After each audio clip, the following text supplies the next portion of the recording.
चिड़िया की महाशिवरात्रि। एक नगर में एक सेठ और सेठानी रहते थे। उनके पास अन्न धन की कोई कमी नहीं थी। घर में अपार संपत्ति थी, लेकिन उन्होंने जीवन में कभी भी दान धर्म नहीं किया था। न ही उन्होंने किसी को दान दक्षिणा दी, न कि किसी जरूरतमंद की सहायता की, और न ही कोई धार्मिक या पुण्य कार्य किया। उनके घर में कोई संतान भी नहीं थी। जिस स्थान पर सेठ की हवेली थी, वहीं पास में एक पीपल का पेड़ था। उस पेड़ पर एक सुंदर चिड़िया रहती थी। उसने वही अपना घोंसला बनाया हुआ था और उसके 2 छोटे बच्चे थे।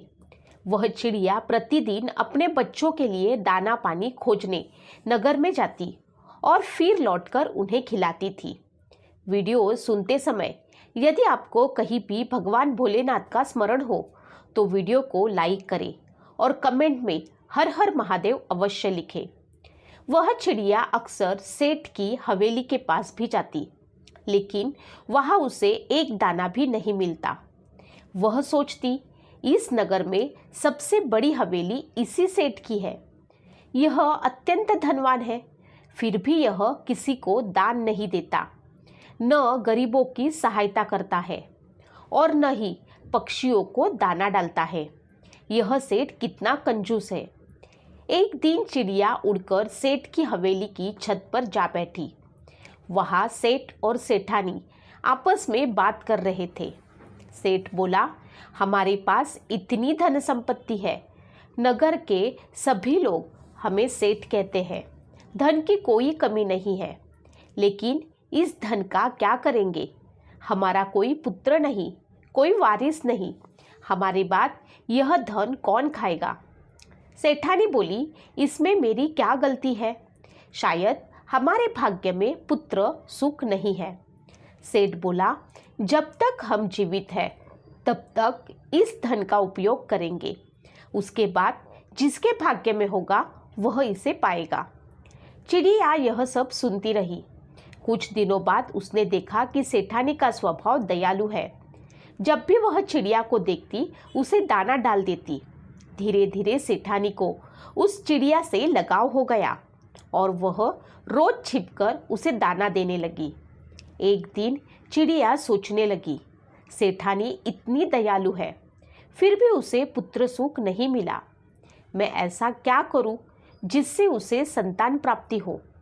उसने निश्चय किया कि वह देवों के देव महादेव के पास जाएगी और सेठानी के लिए पुत्र मांगेगी। वह अपने बच्चों को समझाकर उड़ चली। दिन रात कठिन परिश्रम करती हुई बिना कुछ खाए पिए वह अंततः कैलाश पर्वत पहुंची, जहां भगवान शिव और माता पार्वती विराजमान थे। चिड़िया माता पार्वती के चरणों में गिर पड़ी और बेहोश हो गई।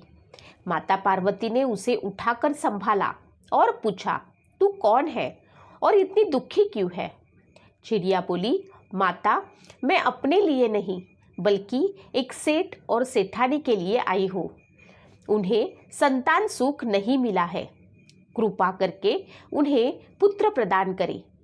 तब भगवान शिव ने ध्यान लगाकर देखा और बोले, पार्वती, उनके भाग्य में पुत्र नहीं है। माता पार्वती ने विनती की, प्रभु, यह चिड़िया इतनी दूर से आशा लेकर आई है, इसे खाली हाथ मत भेजिए। भगवान शिव बोले, ठीक है, मैं उन्हें पुत्र दूंगा, लेकिन यदि पुत्र प्राप्ति के बाद वे दान धर्म करें, भजन कीर्तन करें और आस्तिक बने, तभी उनका पुत्र दीर्घायु होगा। चिड़िया ने वचन दिया कि वह पूरी कोशिश करेगी। कुछ समय बाद सेठानी को पुत्र रत्न की प्राप्ति हुई। सब अत्यंत प्रसन्न हुए, लेकिन वर्ष बीतते गए। कहीं महाशिवरात्रियां आ गई, फिर भी सेठ और सेठानी ने दान धर्म नहीं किया। चिड़िया चिंतित हो गई। वह फिर कैलाश पर्वत गई और माता पार्वती से प्रार्थना की। तब भगवान शिव और माता पार्वती भिक्षुक का रूप लेकर सेठ के घर पहुंचे। उन्होंने भोजन मांगा। सेठानी ने आदरपूर्वक उन्हें भोजन कराया। तब भगवान शिव ने कहा, यदि तुम्हें दान धर्म नहीं किया तो तुम्हारे पुत्र पर संकट आएगा। सेठ और सेठानी भयभीत हो गए। और बोले, हमें मार्ग बताइए। भगवान शिव बोले, आज से तुम्हारे द्वार से कोई भी खाली हाथ न जाए। दान करो, धर्म करो, प्राणियों की सेवा करो और महाशिवरात्रि का व्रत रखो। फिर उन्होंने अपना दिव्य रूप दिखाया और कहा, तुम्हें जो पुत्र मिला है वह तुम्हारे कर्मों से नहीं बल्कि इस चिड़िया की प्रार्थना से मिला है। उस दिन महाशिवरात्रि थी।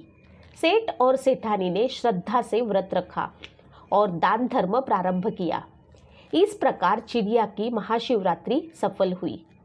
जो भी सच्चे मन से महाशिवरात्रि का व्रत करता है उस पर भगवान भोलेनाथ की कृपा अवश्य होती है।